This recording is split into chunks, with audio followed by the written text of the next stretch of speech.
Hi mga kamuis, good afternoon, good morning po, good afternoon pala mga kamuis. Is 2:45 here in the afternoon. I will show you the orasan.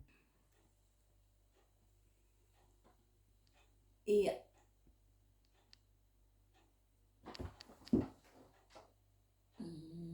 Ito. So, mga kamuis, 3 sa hapon mga kamuis, hindi pa ako nag-almusal kasi nag-almusal ako kaninang maaga with my husband together.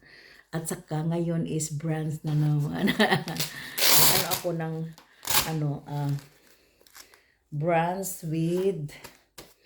with breakfast and lunch. Ipakita ko sa inyo mga kamuis. Before I eat, I eat kain. I will show you ano ako muna ng ano ako, measure ako sa blood ko mga kamuis. Yung, kasi di ba high blood tayo, then I will measure my blood sa BP blood pressure. Tingnan niyo mga kamuis,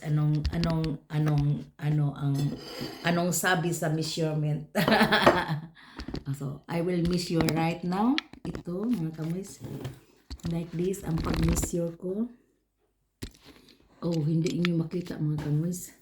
Kailangan ni-ano ko ang camera. So, like this, ang ipindutin ko lang ang start ha. Ipakita ko sa inyo. Start. Halten Sie die Manschette Ihres Herzens. Bleiben Sie möglichst ruhig sitzen. Wenn Sie soweit sind, kann das Messen beginnen.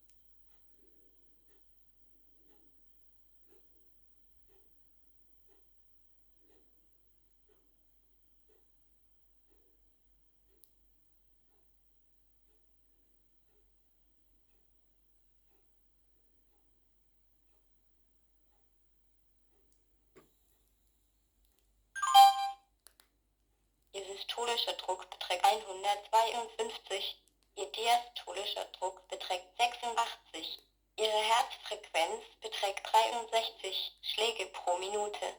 Nach dem Standard der WHO weist Ihr Blutdruck eventuelle leichte Hypertonie auf. So, ito ang measurement ko mga kamuis is high, no? Kasi wala akong tabletas pa na-take ngayon. So, I will take now. Normally is 134 or 128 sometimes. Normal is 120 over 80, but it's 152 over 86. I don't know kung battery ko lobat na or is okay ba. Pero bago yung battery. I hope na, kasi hindi pa ako nagtumar, ito na ang measurement ko, mga 120 plus yun. 100, siguro, 125, 180. So, mga kamoys, ito lang ipakita ko sa inyo at ito ang breakfast ko mga kamoys, breakfast at saka lunch and brands. Lunch on breakfast mga kamoys. Nag-ano ako ng kape with cacao. Kape, instant coffee with cacao. So, one small tablespoon kape mga kamoys, or one and a little bit, and add 3 or 4 teaspoon Nesquik cacao, and add a little bit milk. So without sugar anymore, because the cacao is a sugar already there. Yeah, may sugar na ang cacao mga kamoys. So ito ang kape ko everyday with cacao sa Nesquik. At ito ang milk ko, si Bear milk, 1.5% fat only. 1.5%. So, moinom pa kuyod ako og smoothie mamaya. Ito ang smoothie ko sa Sunday mga kamoys. nilagay ko lang sa ref para hindi mabulok. At saka lagyan ko siya ng cranberry. You know cranberry mga kamoys? Yung juice sa cranberry. I-ano ko para hindi siya lapot kasi lapot siya mga kamoys. At saka kutawin ko ng konti sa kutsara. Ay ano ba? Ukayin. Ukayin naman kamoys. Parang ano siya. Lapot talaga ang ginawa ko last Sunday yung bananas, orange, ano pa yung mga prutas, melon, apple, tamatis, pepper bell, nilagyan ko mga, at saka gherkin is pipino. Ito ang mga nilagay ko dyan kasi marami akong bananas ang nakalapot siguro mga kamoys, 4 na bananas, marami no, at saka 1 big apple only, at saka ito, kainin ko yung orange letter. At saka magsaing ako sa namin mga kamoys, parang dinner and lunch na pagdating ni asawa ko. Ito ang gawin ko mga kamoys. Magsaing ako ng steamer sa parang kamote mga kamoys no. But not kamote, that is that is potatoes in Germany. Parang kamote mga kamoys. Noon wala yun. Bago yung nila. Magawa pa yun sa tao mga kamoys ang itong kulay na ito ba. Sila nagawa nito mga kamoys. Noon wala yun sa putitong puti lang, atong yellow bang niya, ang peel niya. At saka ang ulam namin is pork belly, i-fried ko yun na crispy. Wala pa si asawa ko, mamaya na gawin ko mga kamoys.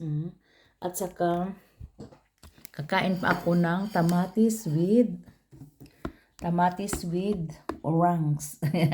Mamaya na mga kamoys. Before I work, I must go to work later after pag uuwi si asawa ko. So, si asawa ko nagtrabaho siya ng 6 o'clock, 5:30 every morning. So, 4:45, wake up siya ng umaga, very early in the morning, kasi hindi opisina ang trabaho, yun, firm na may sila, magawa sila ng mga perlights talaga, perlights perlights, at saka export yun sa Mexico, sa Amerika dapit, sa Austria, export yun ng mga kamoys. I hope malaking pera sila. Is okay naman ang sweldo ni asawa ko, at saka pag din niya, mag-pension siguro siya 63, pero trabaho pa rin siya mga kamoys. Ngayong July, he turns 63 na si asawa ko. And pa siya mga kamoys, trabaho pa kasi may utang pa kami sa pag-renovate namin sa bahay dito ni Opa at Uma. Yung pagkamatay ni Opa and Uma is my Swiga Eltern, parents-in-laws. Nangutang kami parang pag-ibig fund dito sa labas, para lang i-renovate. Ang bahay hindi namin binili, kundi sa kanila yon na mana, parang half na mana, dili full na mana, kasi binayaran niya ang sister din niya ng 1/4 mga kamoys, 1/4 sa amount sa bahay na ito. Pero matagal na binayaran ni asawa ko.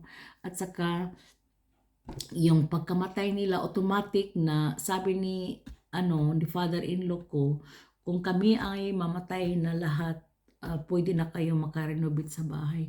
Girenovate namin after 1 month. Namatay sila after 1 month, gisugdan na mag-renovate. Yung COVID is very talaga na kami mga kamoys, yung pagkamatay nila is COVID time, really. Pero hindi sila namatay sa COVID, kundi normal na kamatayan lang, na parang lonely sila, na ganun, parang lonely lang sila mga kamoys. Lonely kasi ma-old na sila, past 90 na years old na din sila. Si Opa 89, si Uma pagkamatay niya mga 90. Pero sabi niya, may kunting pira na parang naiwan din, namili kami ni Ranhad ng mga furniture, yung bed namin, yung sala namin at saka couch o yung money yun ni upaan o maghihati ni kapatid niya. Dalawa lang sila magkapatid, babae, lalaki sila. At saka naka namana nila ang pera na ito mga kamuis at saka half-half nila. Nagbayad kami sa bahay 1/4 noon pa matagal na mga 2001 yun. At saka yung pira na gisave nila sa bangko ni Upa, gitunga nila ni asawa ko sa kapatid niya. At ito ang binili naming furniture at itong bahay pag renovate. So outside hindi namin gi-renovate kundi dito lang, for example ito mga kamis. Yung tatlong dito, yung tatlong ito 1, 2 window, so window, door, at saka itong door na ito, malaking door, double windows yun, malaki mga kamoys. Renovate din namin, pa-renovate. At saka itong flat na heater. Body sa heater, flat. Yung bago ngayon na model pero ang pinakabago yung air pump. Kasi old ang machine namin dito. Ang ang body lang ang namin. Ang pagawa. Lahat na heater, yung mga body gipailisan namin mga kamuis. At saka ito, at saka 1, 2 kador dito sa ilalim, ito lang dalawa. Giilisan namin at saka mga wall, not lahat wall, paano namin yung doon sa taas mga kamoys, yung walling, yun? Wall, ceiling, yung ceiling ba? Ceiling, pinagawa namin kahoy yan na tunay mga kamoys. Yung kasi ni Ranhard is Panday. Siya ang nagawa noon mga kamoys. Doon. Gipakyaw niya, not Manny Pacquiao ha.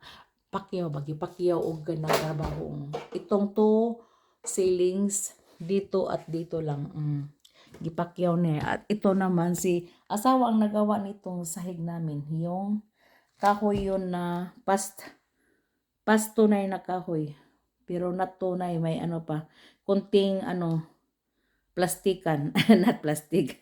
Lang mga kamoys ba, may kahoy din at saka mahal-mahal yun kaysa ibang laminate. So, doon ang strength namin nabili sa ni Opa sa pira noon. At itong couch, ito ang nabili namin. At saka yung sleeping room namin mga kamoys. Ito ang nabili sa naming pera at saka na gastos din namin sa itong kusina. Hindi sa amin yon noon sa apartment namin, dinala namin kasi maano pa mga kamoys, mabuti pa tingnan kasi walang hugas-hugas. Once in a year lang para hindi hindi dili maguba, hugasan lang ng once in a year. Charot, char mga kamoys. Once in a month ko yon, i-general cleaning. Ko lang i-general cleaning at saka maraming hugasan dito mga kamoys. Yung sa Sunday pa yon, yung paggawa ko, wala akong time kahapon, nagpunta ako sa syudad, past the half day. Nagkakuha na naman ako ng panibagong panibagong cellphone. Nangutang ko mga kamoys kasi may may contract 2 years. At saka para mag-vlog si Lisa, mag-vlog palagi. Para mag-vlog, you can see me. And I need 2 cellphone mga kamoys for vlogging. So mga kamoys, at saka ito lang. At ito na ang mga pagkain na Kakainin ko lahat ito this afternoon, this afternoon, until evening mga kamoys. So, ito lang at saka mga kamoys. For watching, thank you for liking, subscribe, and share for me. Thank you for giving me a star mga kamoys. God bless you and till the next.